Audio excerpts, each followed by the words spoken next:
You guys know what time it is. Let's get right to our guest. Like I said during the intro, an unbelievable guest joined us here. All things covered. Patrick Peterson, Bryant McFadden, currently part of the New Orleans Pelicans staff. Spent 13 seasons in the NBA. Won a title in 2011 with the Dallas Mavericks. A two-time national champion in college, including the 2007 Most Outstanding Player of the Final Four.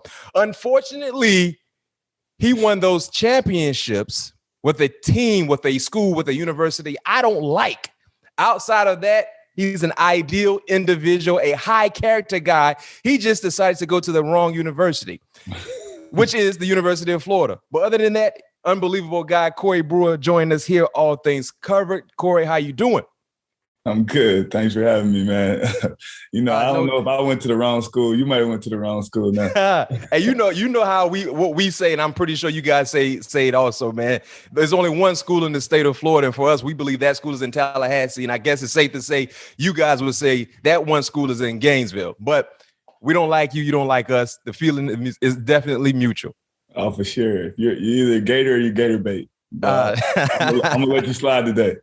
All right, no doubt. Thank you for joining us here, man. As you guys that are currently watching us on YouTube, you see Corey smiling from ear to ear. There are so many photos of videos of you smiling on the court, and some pros, tend to keep that smile to themselves or hide that smile, but you seem to embrace it. Where does that joy and passion come from during game time with you? Just knowing, man, I get to play basketball for a living. So I was always happy anytime I'm on the court or anytime I still am, when I'm out here coaching or doing anything. Just to have the opportunity to be in the NBA, it makes you smile. I don't care what nobody says. You can play the tough guy role all you want, but hey, man, I'm a country boy from Portland, Tennessee, and I played 13 seasons in the NBA. So I'm happy to do it. No doubt. And speaking of your Tennessee ties, in 2004, you were Mr. Basketball in the state of Tennessee, a McDonald's All-American and a 5-star recruit. You were also the number 4 ranked small forward in your class. We're going to start off by testing your memory a little bit. Do you remember who was ahead of you? You were ranked number 4. What 3 players were ranked ahead of you? I'd say Rudy Gay. Yep, that's one. Malik Harrison. Wrong. It wasn't Malik? Ooh. Well, Josh Smith. That's okay. And Josh Smith was number 1. Yeah, so it's Josh Smith and Rudy Gay for sure. I thought it was Malik Harrison. I don't know. Who's the third one? The third one played in the NBA, and we also had him on our show earlier during the football season. He won a championship. He has the same last name as Josh. Oh, J.R. Smith? J.R. Smith. He was ranked number 3. Oh, I thought JR was a 2-guard. Okay. Hey. Yeah. They had him ranked small forwards. Josh Smith was number 1, Rudy Gay number 2, J.R. Smith for number 3. Okay.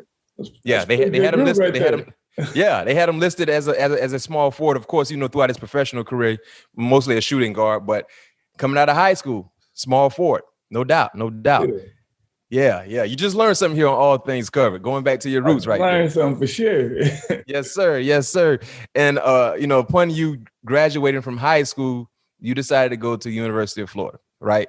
That 04 class was a legendary class, and I think the legend started to really grew. It was born throughout your time there in Gainesville because you signed on with Al Horford, Joakim Noah, Taurean Green. Which was 4 out of the 5 in the starting lineup for both national championships. But you were ranked 23rd in the nation. Horford was ranked 42nd. Noah was 73rd, and Green was 105 nationally. But when you talk about the legend that you guys were able to create, it was because you guys won championships together. And when you look at that class that you signed, that signed with you, being able to win back-to-back championships. How did you guys go from a solid recruiting class to arguably one of the best classes to ever come through Gainesville? Man, I think it's all about when we got there. We instantly had a bond, and we weren't only just friends, or just teammates. We were like best friends. So for us, when we first got there, we were all roommates. Me, Al, Taurean, and Joakim, we were all roommates. So instantly we all became friends. And then it just went from there to on the court. When we got on the court, everything just started to click. Even as we were freshmen, we played pickup against the older guys and we were winning. because, we just knew how to play together.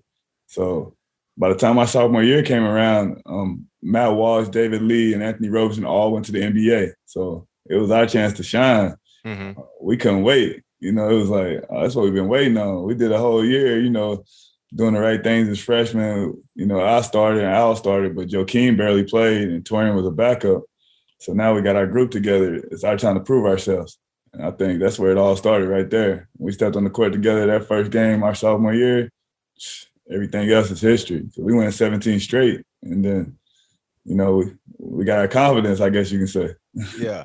At what point during that 2006 season did you guys realize, like, yo, we can win this? We can win it all. We can win the entire thing. I'm not going to say we knew we could win it all at this time, but we went to the coaches versus cancer. We were in New York City. And we beat Syracuse and Wake Forest. And it was one of those things like, hey, man, we're pretty good. Like we had ourselves together. We went back. We were talking. We got back to campus. We were all like, hey, we got a chance to do something special. We just got to keep it up. We just got to keep getting better. And, after that, I think midway through the SEC schedule that year, we felt like, hey, man, nobody can really beat us if we play our best game. So, yeah. And I think that's when we took off and ran with it. So you had a chance to go pro after the first title in 2006, but everyone decided to return, not just yourself, the entire class, the guys that I mentioned decided to return. And then a year later, of course, you guys were able to win another championship. Talk about how special that was, being able to get back to the title, get back to the Final Four and win it all over again. It was special just because everybody was saying we should have won. Everybody was saying you should go to the NBA. You got a chance to go to the NBA. Why would you come back to school? But for us, we all knew you can only go to college one time. Like you only get that experience one time. And we were enjoying it so much, and we were enjoying each other so much. And just being the way we were, being so close, we had to come back. It was one of those things where you can go to the NBA, but the NBA is still going to be there. We can only do this one time. So let's come back and let's have the time of our life one more year. And that's what we did. When we got back to the Final Four, it was all about winning it all that whole year anyways. And just being able to win it all, it meant everything. It was everything at the time. And I think, it's safe to say, making that decision to return, it worked out in all y'all favor. You know what I mean? Because for you ended up becoming a for sure lottery pick. Everybody else got drafted extremely high, except Green, who was in the second round, if I'm not mistaken. And you were able to win another championship. Winning one championship is tough. I don't care on what level, but going back and winning it again. Not too many people say they can go back to back like Drake says. You know what I'm saying? So that definitely was impressive. So question for you, and I know, unfortunately, the fans in Gainesville will love to hear your answer. Unfortunately, which championship team was better, 06 or 07? Oh man, that's a tough question. Just because we basically were the same team. You had a few new pieces on the 07. Because the starting lineup was the same for both championships, right? If I'm not mistaken, right? Our starting lineup and our two guys off the bench basically were the same. Basically were the same, yeah. Yes. So we just added instead of Adrian Moss, our big older guy. The first time we won it, we added Maurice Space, a freshman who ended up being a lottery pick also. So yeah. It's tough to say if you look at both those teams. Which team had the toughest path to get to a championship between 06 and 07? I'd probably say the first time we won it was a tougher path, just because we had to play a Villanova team that was loaded, and they had just beat us the year before. And Georgetown played us really well with Jeff Green and Roy Hibbert. So first time the path was probably tougher. The second time it was tough, but after winning the first time, we knew what we had to do to win games, and nothing really could rattle us. Because, you could get up on us, but we knew we were always going to be in every game and we were going to end up winning. We're currently right now, involved in March Madness. The Final Four is going to be here sooner than later. And when you look at some of the more iconic championship teams of the last century, where would you rank your teams when you look at 06, 07? If you had to pick one of those teams and compare them to some of the more prolific championship teams we've seen over the last few years, to say the least? Where would you put the Florida Gators? I'm always going to put us number one. I always tell everybody, it may be teams with better players than us, but I don't know if it's a better team to ever play in college. And I'll put our team up against anybody. You can go no matter who they had, who they got. Like, we had everything. We had a point guard who knew how to run the show. We had a two guard who didn't miss. We had me, I was a versatile wing. And we had two of the best bigs to ever play in college, in my opinion. And defensively, we played D, and we had those. So we had everything. So I'm going to say I'm taking us no matter what. I mean, you have to be biased, right? You're a competitor. You guys were able to win 2 championships, so that speaks volume on the talent and the success you guys were able to create. But there are going to be a lot of naysayers that are watching us and listening to us. You got the 2001 Duke Blue Devil team with Shane Battier, Jay Will.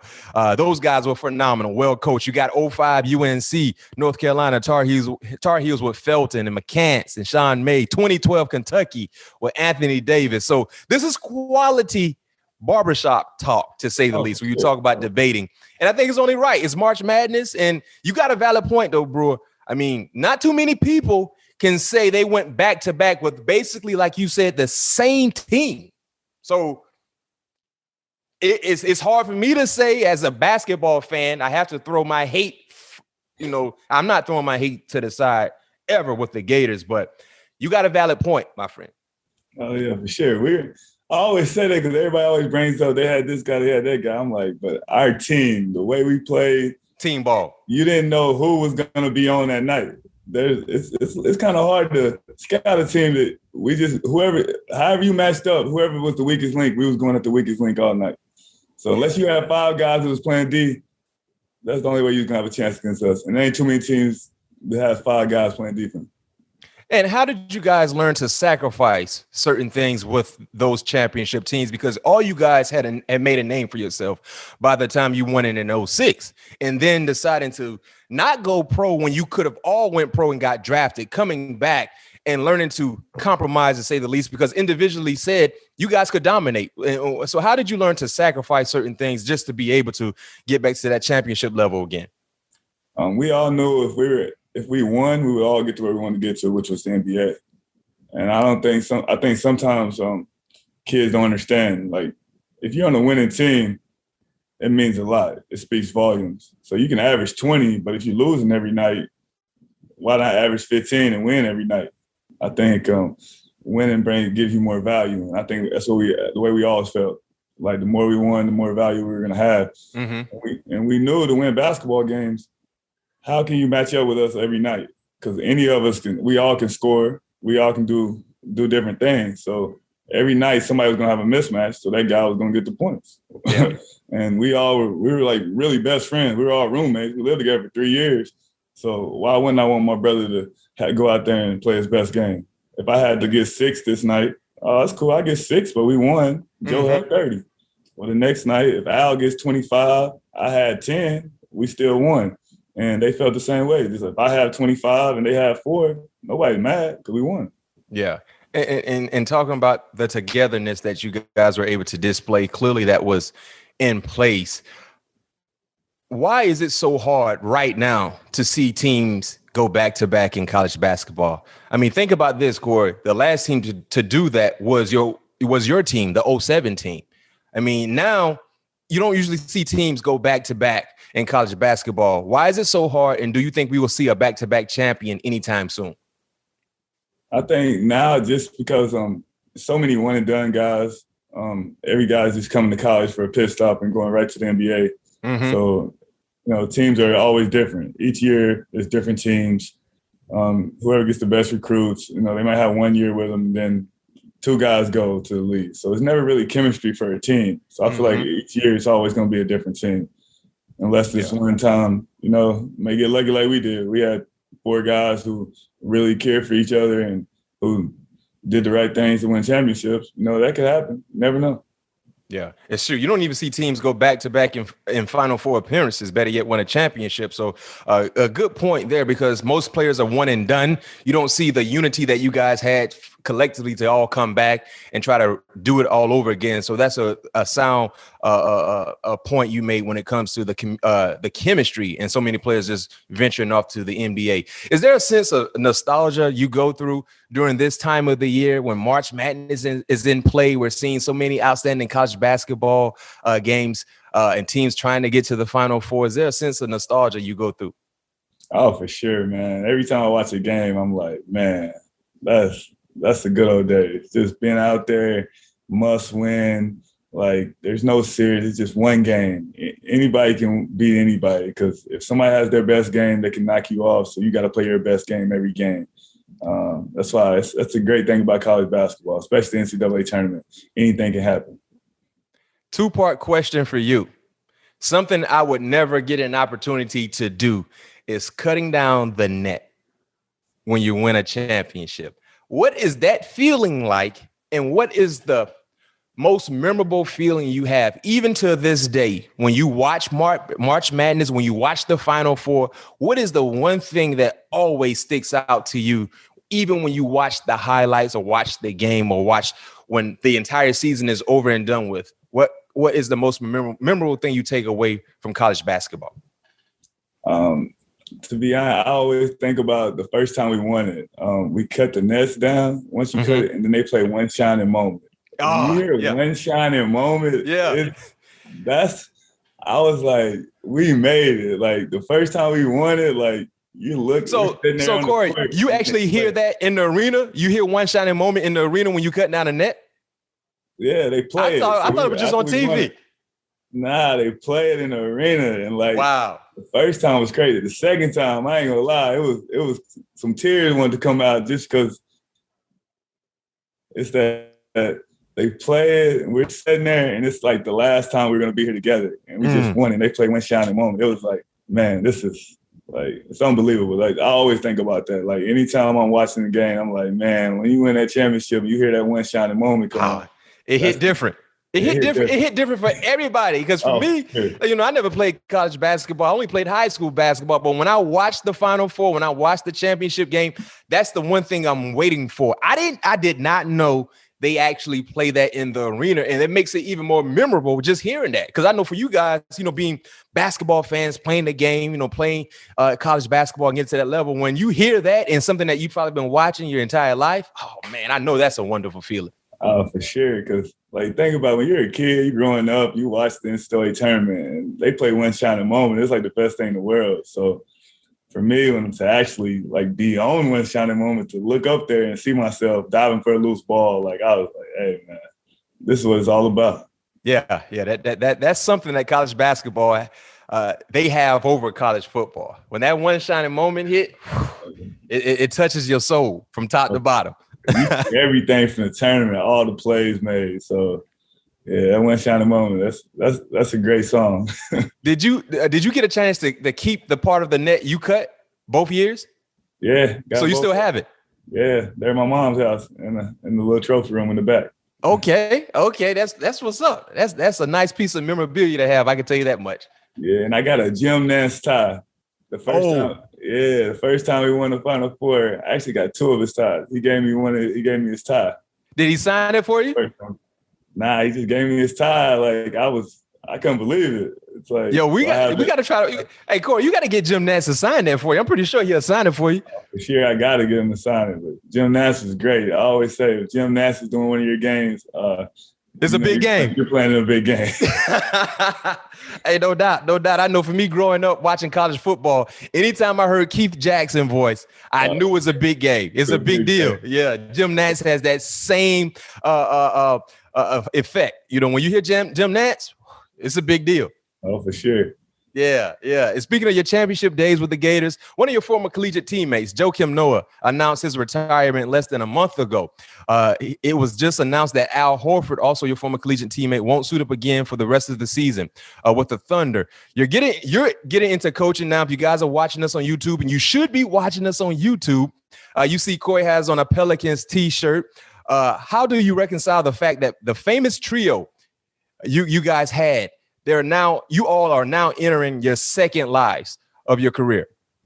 It's crazy. Time flies, man. Time flies. But it's been a great ride, and we're all still close. Like, I knew Joe was gonna be done way a long time before he just announced it.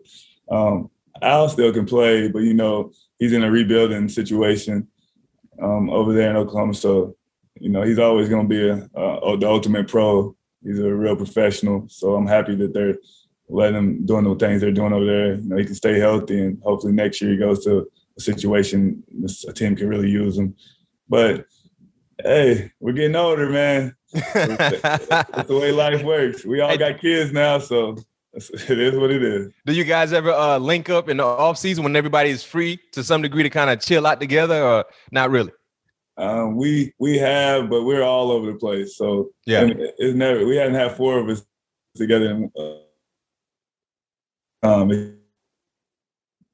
3 of us sometimes. But I'm pretty sure soon, now that we're all getting to the end, it's going to be a lot more on vacations together, I guess, when this COVID's over. Hey, Corey, I guess you got a one-up on those guys because, of course, y'all all won collegiate championships together, but you got that main championship. You ever throw that on the table when you guys are together, having that one-up with that NBA championship? Nah, man, I don't throw it up there. I talk enough trash. I don't Wait a minute. Do you talk more trash than Joakim Noah? Hey, we both talk a lot of trash. So on our team, Joakim he's the heart and soul of the team for sure. But I keep us going. Keep us upbeat. And then Al's the rock. Al's always going to do the right things, steady. And then Taurean was the guy. He was all over the place. So everybody had different personalities. No doubt. Going back to your Gainesville days, not only did the basketball team have it going on in the mid 2000s, to say the least, but also the football team, unfortunately. What was it like catching the early days of Tebowmania? It was great. He was there for 2 years because he came early because he graduated high school early. So seen a lot of Tebow. It was amazing. We're winning, they're winning. Campus is crazy. The whole year, our campus was crazy, which was the great thing about being a Florida Gator at that time. And we're the only school ever in the history to win it in football and basketball the same year. Mm-hmm. So, that was a big statement for like what we were doing when we were on that campus. Yeah. Upon your time ending in Gainesville, you get drafted to the Minnesota Timberwolves, number 7 pick, lottery. That's big time. Going in the lottery, just going anywhere in the NBA draft is big time, but you were top 10. You go from winning 2 titles in a row to a team in the Timberwolves that had just traded the big ticket in Kevin Garnett for a bunch of young pieces. How would you evaluate your transition into the NBA, especially coming from a winning culture there in Gainesville? It was tough. Oh, my God. And it was cold, right? Oh, man. So I went from the sun to the cold. And I got drafted. When I got drafted, KG was still on the team. Yeah. So you thought you were pretty good. You thought you were in a good situation.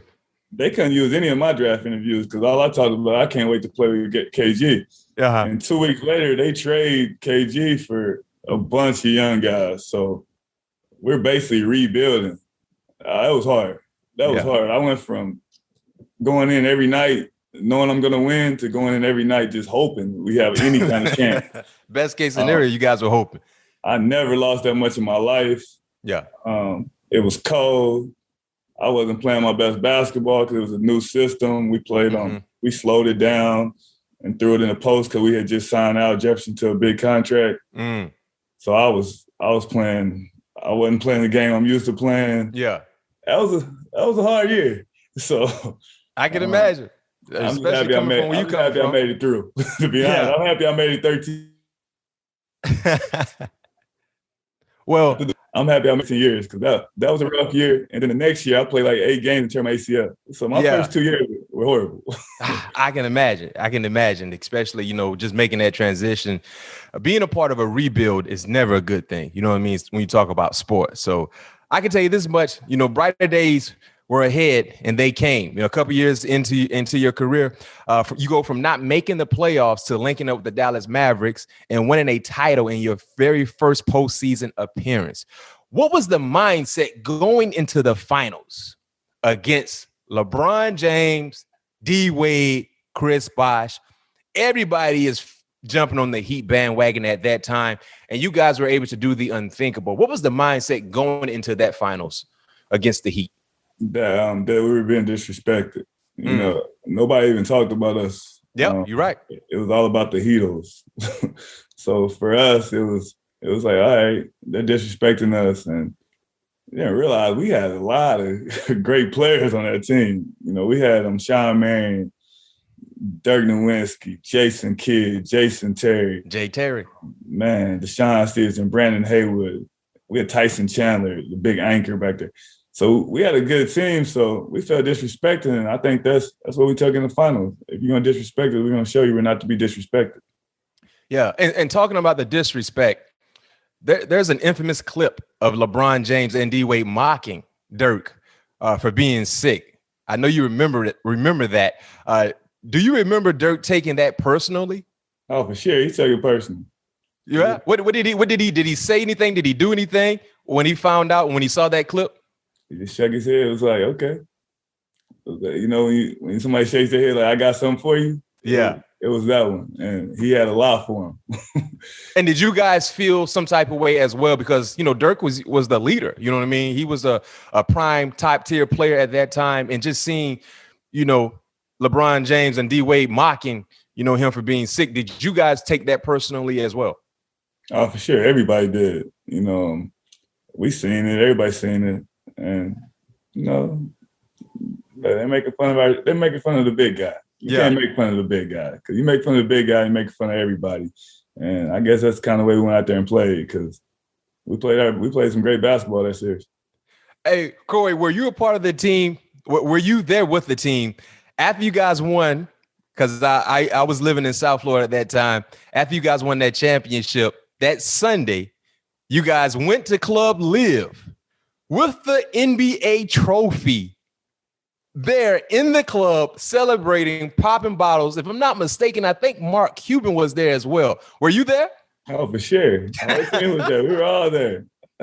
Hey, was that intentionally done? As was that something that, you know, you guys were still in Miami, want to have some fun, or you felt like, you know what, let's go party at the biggest club in Miami and bring the championship to kind of twist that knife a little bit into all the Heat fans that would be there? Was that intentionally done? I wouldn't say it was intentionally done, but after we won it, Cube's great. So he wanted to do it big, so we did it big. And that's what it's all about. So did Mark Cuban pay for the tables, or you guys had to? How did that situation go? Y'all just needed to show up and Cuban take care of the rest? We just showed up. We just won the championship. We just showed up. Man, hey, I wonder what that bottle service was like. What the price tag was on that bottle service? Because I remember you guys had a lot of bottles. That price was way up there for sure.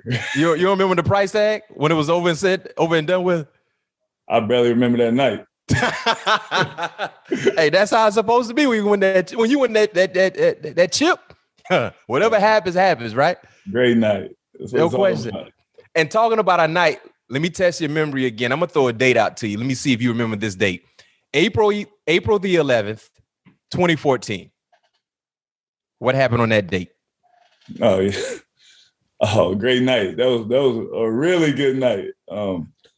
I couldn't miss that night. Okay. I had 51, in Minnesota against the Rockets. Yep. That was a fun night too.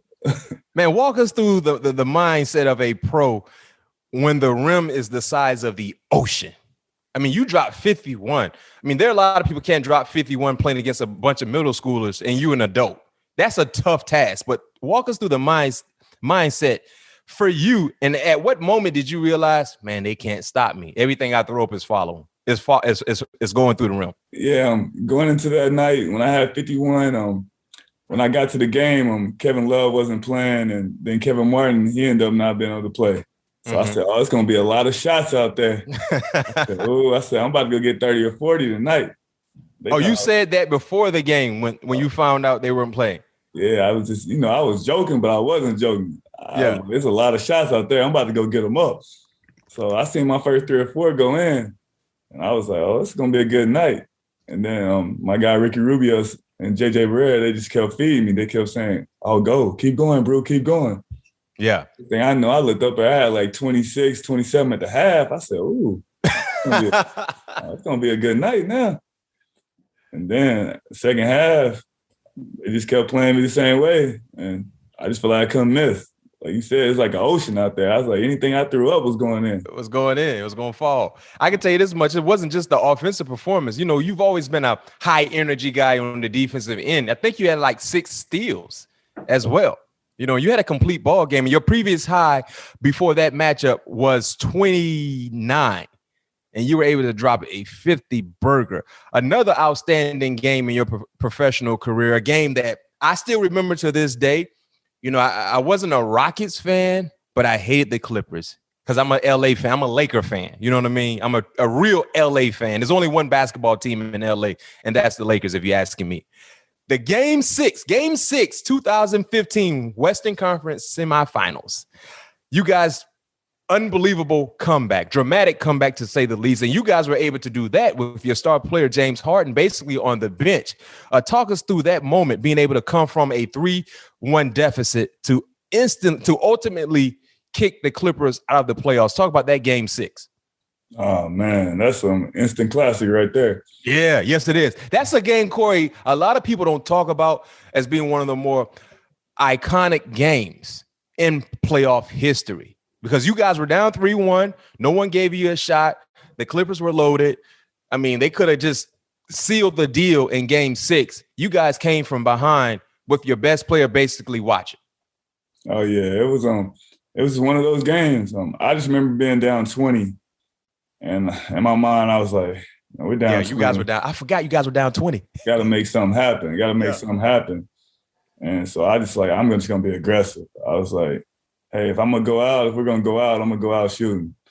And I just remember I got an N1 layup. And from then on, next thing I remember, I hit a 3 to put us up by 1. And the rest was history. And think about this for the listeners and viewers that's checking in to us, all things covered. Patrick Peterson, Bryant McFadden. We got Corey Brewer on the show with us. The Rockets outscored the Clippers 40-15 in the fourth quarter alone. Think about that. Just dominated the fourth quarter. You guys were down 20 at one point. Corey, you had a great game. 19-10 plus 32 when you was on the court. I mean, you were one of the catalysts that led the comeback, to say the least. You know what I mean? Your face should forever be good in Houston now. You should go out and get free steaks anytime you walk through Houston because you're one of the catalysts that led the comeback. Led also Jason Terry was on that team. Trevor Ariza, Josh Smith, Eric Gordon, Dwight Howard. He had a monster game on the boards as well. I mean, that game was something that it seemed like you guys just snatched the game from the Clippers mentally and physically. In Game 7, when you guys did what you did in Game 6, it was a wrap. I knew you guys were going to win in Game 7. Oh, for sure. We knew it too. Once you win a game like that, you know, at their place, they're up 20 and we come back and win. Game 7, we for sure knew we were going to win that game. And we came out and we just took it from them. Yeah. And speaking of the excitement, you guys were able to do that without James Harden being a key point to your success. What was going on with James Harden at that time in that ball game? Because he didn't look like he was himself. It's just one of those games. He just wasn't playing his best basketball. And, yep. You know, when your star player's not having one of his best games, that's when the guys like us got to step up and help him out. And that's what we did because we knew we came out, we did what we had to do, we get the win. We knew Game 7, James Harden was going to be James Harden. I think he came out and had a crazy game. That's why we won. Mm-hmm. Yeah. And then, of course, you know, later on, it was short-lived, but you was able to reunite with your college coach, Billy D, in OKC. You only played 22 games there with the Thunder. But what was that like for you being able to reunite with Billy Donovan? It was great just to see him in the NBA atmosphere, just to see how things come full circle, you know, going from college, now we're in the NBA, he's coaching in the NBA, just to play for him again. It was amazing. I played pretty well, too. I think I averaged double figures. I was starting. Yeah. We just didn't do what we needed to do in the playoffs. Utah played great. Ricky Rubio had a really good series and Donovan Mitchell, but you know, it was amazing just to be with Coach again. You know, it was 22 games, but it was a great experience. Yeah. And you're coaching right now with the Pelicans, but just a few months ago, to say the least, you know, you were still in the NBA. Your final game in the NBA occurred in the bubble. What was that experience like? You played 5 games in the bubble, but what was that like for you? It was unique. Everything going on in the world, just for us to be able to play basketball again, it was great. But the bubble is different. It's different. You miss your family, but basketball is basketball. Just had the opportunity to go do something that's never been done. Just be in that situation and see it firsthand. I'm happy I got to experience it. Yeah, and I know you're still in pretty good shape, to say the least. If a playoff team were to call you right now and they said, we want to bring you in to pick up James Harden for 94 feet, would you do it? Oh, for sure. I can do that right now. I can do that for 48 minutes. Hey, mentioning the 94 feet, you remember that outstanding performance in Philly? Oh, for sure. In the battle between you and James Harden, the unique thing about that was you guys used to be teammates. So he knows all your tricks. I'm pretty sure you know his tricks as well. But I never seen anybody, and I think James Harden is an outstanding, prolific scorer, but I never seen anybody annoy James Harden like you did when you were in a Sixers uniform. Was that something that you came into the game trying to do? Like when you got an opportunity to guard him, you're going to pick him up from baseline to baseline? Oh, every time I play against James, I pick him up full. I think we beat him when I was with the Lakers. I picked him up full. We were somewhere else. I was on another team. I'm always going, hey, you might score 40. It's going to be the hardest 40 of your life if I'm guarding you. Put it that way, because I'm picking you up full court all night long. So you're going to have to work for everything. Hey, hey, Corey, that's what I used to do when I used to be playing pickup basketball, especially when I was in college. That was another opportunity for me to get some conditioning in. So I would do the same thing. If they score, I'm in your face as soon as the ball is out of bounds. I'm going to guard you the entire time because that was an opportunity for me to get conditioned. But you don't see NBA players doing that like you used to do that. You was a frequent defender baseline to baseline. Yeah, I felt like if I was guarding a guy, I was going to make it tough on him because by the fourth quarter, all those shots they was making early, they were going to be short because I was going to wear them down. And what was the feeling like there? Because I remember that game. And for you guys that don't know exactly what we're talking about, go back and watch that matchup. And I'm pretty sure we'll have some of the highlights on our YouTube channel as well. But I think, didn't they eject James Harden, that foul? Nah, he didn't get ejected. He didn't get ejected, but they called a foul. You started the little hand fighting. They didn't see you, but they saw him because I saw you went. You were emotional. The crowd went crazy. Everybody went crazy. They hit James Harden with a ticky-tack foul, but initially you kind of got that going. What was that feeling like for you? Because the crowd was definitely behind you. You had a dunk on a fast break and everything. You hung on the rim. I mean, what was going through your mind and your body at that time, seeing that you started to kind of rattle one of the best scorers in the game? I was having a blast. And not to mention, I was on a 10-day. So it was 100%. Like I tell everybody, I was on 10 days starting and stuff. Like I've had a crazy career. So for me, it was amazing. Philly fans are great. I love Philly fans. So they were up. So that was a great game. Would you say, talking about the fans there in Philly, look at all the organizations you play with in the NBA. If you were to rank fan bases, would you have Philly number one? It'd be up there for sure. When I was playing, Philly, OKC is great too. OKC, when I got to OKC, they're all about the Thunder. It's amazing. I played for some good fan bases because even in the Rockets Houston loves their Rockets. The Nuggets, when I was in the Nuggets, we had it rolling. I think we lost 1 or 2 games one year when I was there at home. We were like 40-2. Wow. And that thing was, when you came in there, you was not winning. So I played with some good fan bases. So it's hard to say who's number one because they were all great. Well, I'm pretty sure the Sixers fans would say they're number one. I think Philly fans would say they're number one in anything. Basketball, baseball, football, hockey. That's why you got to love Philly. Yeah, it doesn't even matter. They would say they're number one, rightfully so, because they just bring that type of passion. You played with Lonzo Ball and Brandon Ingram, who I call silky smooth. His game is so smooth and it's so effective. When they were there in LA, of course, you talked about your time there in La La Land as well. But what it's like to be on the other side of it now with them as a coach? It's good. It's actually it's good for me just because I know how to connect with those guys. So if I really need to tell them something, or if I want to tell them something, I can. And they know where it's coming from. It's coming from a place to just want them to be better. Just want them to be great. because I think Brandon's amazing. He's great, and just being around him, being his teammate now, like just us being able to me coach and him player, just to be able to talk to him and tell him different things. It's great for me.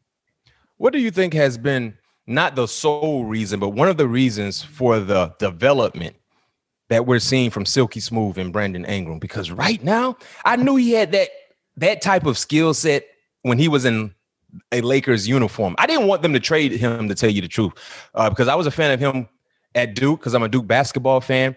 And there's nothing against Florida State, but I just grew up liking Grant Hill when he was in a Blue Devils uniform. So it was only right that I liked Duke basketball. But now what we've seen from Silky Smooth and Brandon Ingram, boy, he can get to the rim at any given time. That three ball is falling for him. That mid-range jumper is falling. What's maybe one of the main reasons we're starting to see this guy just dominate week in and week out, night in and night out?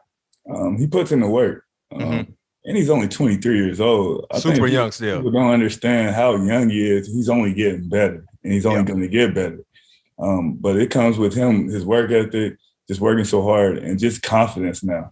You know, we knew he was good in LA, but he comes to New Orleans, and they kind of just like, here, you know, you're going to be one of our guys. Like you and Zion got to go out here, and you got to be able to put the ball in the hole. You got to be an all-star, which he was an all-star last year. For us to be good. And I think it's just helping him go to another level. He's only going to get better.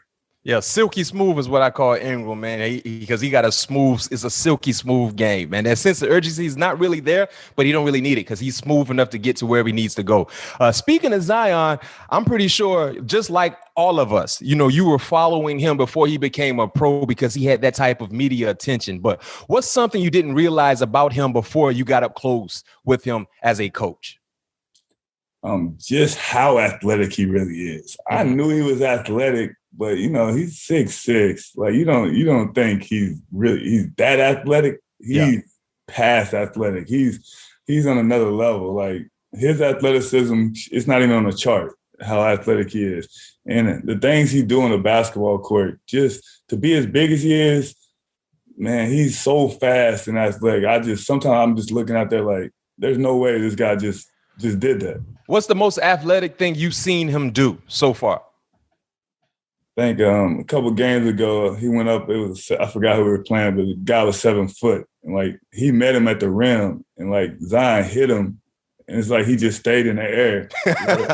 It's unreal. Like, he stayed in the air. The big guy goes down, and then he laid it up. I was like, there's no way that just happened. Yeah.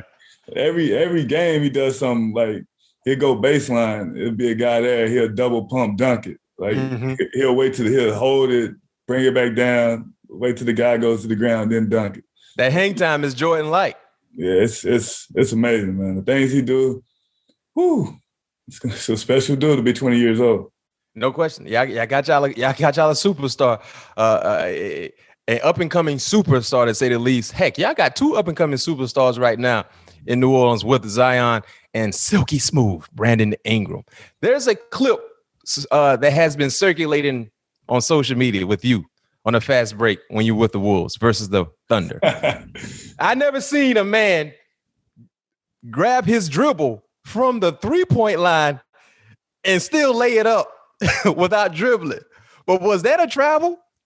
Hey, they didn't call it a travel, so I'm not gonna tell them myself say it was a travel. So, hey, Corey, but how did they miss that? I was just going so fast. So you said speed is a part of your game, right? Speed kills. So you know, they couldn't tell. They couldn't even see my feet. They were moving so fast. Hey, that got to be one of the biggest miss and one of the best misses of any referees in the NBA, because you gather your dribble almost a foot in front of the 3-point line and got to the rim still. Hey man, everybody they get on me about that. I say, hey, if the ref didn't call it, it was not a travel. It's not a call. That's what you say, man. If it's no flag, it's not a penalty. I don't care what you say. It's not a penalty at all. All right. Before we let you go, Corey, we want to get to the superlative part of our show. It's a few rapid fire questions. We want to get your honest answer. Number one, best pure score in NBA history. Pure score in NBA history. Ooh, pure score in NBA history. Man, it's hard to go against Kobe. playing against Kobe. Rest in peace. I'm gonna say Kobe. What's your favorite Kobe Bryant moment? Man, playing against him. Oh, playing against him. I remember in the playoffs. I was in Denver. We were in Game 7. Uh-huh. I think I had a good game in Game 6. And I think it was going into the fourth quarter, and I was guarding. He was like, "Yeah, it's over now." What was the score at that point when he told you that?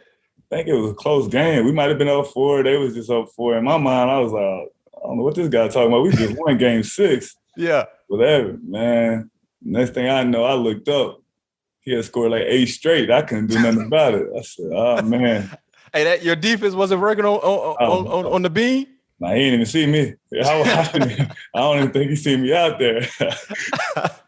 Do you remember what he finished with that night? I have no idea. I know they won. Yeah.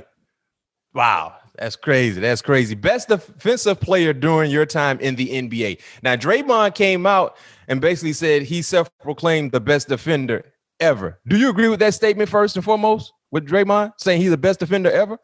He's definitely one of the best defenders ever, just the way he changed the game. He changed the game because he's guarding 1 through 5, like things he do on the court. I give him that. Like, he definitely one of the best. He changed the game just with his versatility.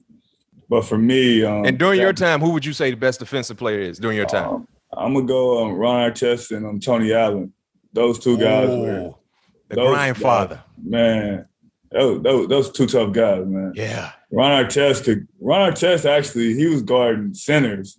Like, he was guarding everybody also. But Ron doesn't, he has some incidents, so he don't get enough credit for how good he was defensively.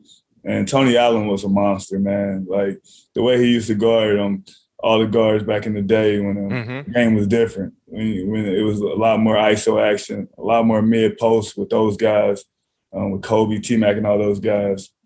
So he was a great defender. And he went against some names. You just said Kobe, T-Mac. When T-Mac was in his prime, I think he don't get enough credit, in my opinion, because he used to go, when in his prime. Now, as a coach, Corey, when you watch the game, who would you consider, one of the top defensive players currently in the NBA right now? Right now, man, it's a lot of good defenders. Draymond for sure is always gonna be up there. What he did. Rudy Gobert really controls the paint. Yeah. Ben Simmons right now, the way he's playing amazing. No, don't say Ben Simmons, man. Our producer's probably falling out right now. He's a Ben Simmons fan.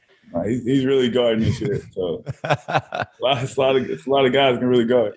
You just made Eric's day, man. You just made his year saying Ben Simmons, best defensive player. But to your point, he has been playing some real good defense over the last few months, to say the least. So I can't knock you there. Most intense coach you played for?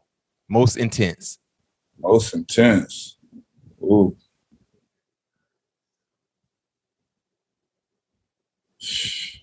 That I played for? Yep. I'm gonna say Coach Donovan was the most intense in college. Like the way he was in college is, oof. But in the NBA, George Karl was pretty intense when I played back in Denver. Yeah, I figured you would say George Karl. Yeah. Last question for you. Best player you went up against in college? In college? Yep. Ooh. Some good players, man. That I had to guard, I'm going to say Al Thornton. You're a Florida State guy. People don't remember Al Thornton was a monster. No question, played for the Wizards a little bit. Yeah, and the Clippers. He was like that 3-4. He was a problem for me because he was a 3-4, so he could handle, but he was a big man. Mm-hmm. So yeah, I'm gonna give him the let's say Al Thornton. Okay. Yeah, Al could put it in there. He could put it in there. He was, like you say, extremely long and athletic. You know what I mean? Played for the Wizards. I think he played a little bit with the Clippers, if I'm not mistaken. But I know he played for the Wizards a little bit. Yeah, he was first round pick. He could go. Mm-hmm. Okay. Well, hey, man, I appreciate you for your time. I know you're extremely busy, coaching with the New Orleans Pelicans, but thank you for joining us. Corey Brewer here, All Things Covered. Patrick Peterson, Bryant McFadden, man. We had a quality conversation, and make sure you check out if that was a travel or not. Minnesota versus OKC, Timberwolves versus the Thunder. Make sure you let us know if that was a travel or not. But Corey, thank you for joining us, man. It was an awesome experience, man. And wish you nothing but great luck. Best of luck this year.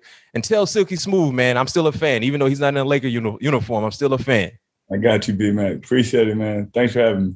Yes, sir. Be safe.